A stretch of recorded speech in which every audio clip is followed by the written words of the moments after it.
G20 में शामिल नहीं होंगे पुतिन जिनपिंग, फिर क्यों खुश हो रही हैं पीएम मोदी। अगर ये दोनों नेता नहीं आएंगे तो भारत को कैसे होगा फायदा। अब मिलेगा बड़ा मौका। वो कौन सा मुद्दा था जिससे भारत अब बच जाएगा, पुतिन का ना आना फायदा पहुंचाएगा।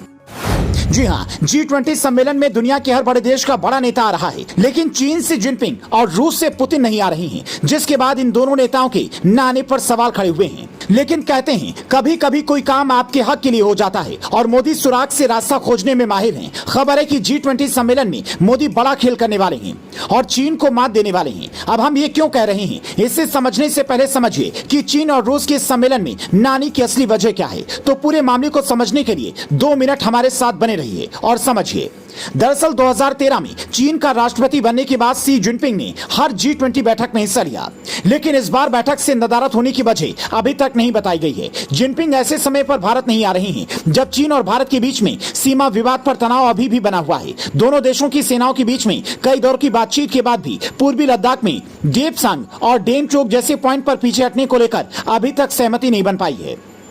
चीन ने हाल ही में जारी किए गए नक्शे में आक्साई चीन और अरुणाचल प्रदेश को खुद का हिस्सा बताया। इसे लेकर भारत ने आपत्ति जताई, लेकिन जिनपिंग का G20 में न आना दोनों देशों के रिश्तों को सुधारने की कदम में एक बड़ा झटका है। साथ ही भारत के पास एक मौका भी है और अब भारत को अपनी वैश्विक ताकत दिखाने का भी मौका मिलेगा। भारत दुनिया को खुले तौर पर अब ये बता सकेगा कि एशिया में वो क्या हैसियत रखता है। दरअसल राजनीतिक जानकारों का मानना है कि चीन ब्रिक्स या फिर शंघाई सहयोग संगठन जैसी जगहों पर जाता है, जहाँ वो छोटे और कम विकसित देशों के समूह पर हावी होना चाहता है। चीन को ऐसे सम्मेलन में एजेंडा सेट करने का मौका मिलता है। हालांकि G20 में चीन को ऐसा करने का मौका नहीं मिलता।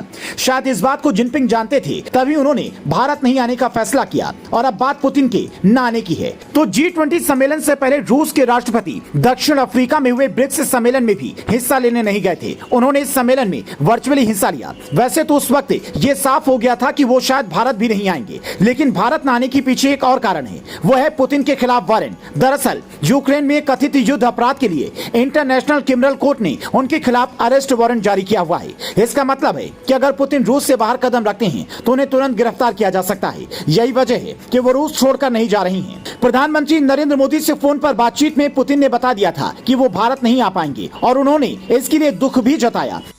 तो जाहिर तौर पर एशिया देशों में इस सम्मेलन में चीन का ना होना भारत के लिहाज से बेहतर है। अब भारत अपनी बात बेहतर ढंग से रख सकेगा, तो वहीं पुतिन का ना आना भी भारत के लिए अच्छी बात है। और अगर पुतिन भारत आते हैं तो यूक्रेन के मुद्दे पर नई दिल्ली बुरी स्थिति में फंस सकता था।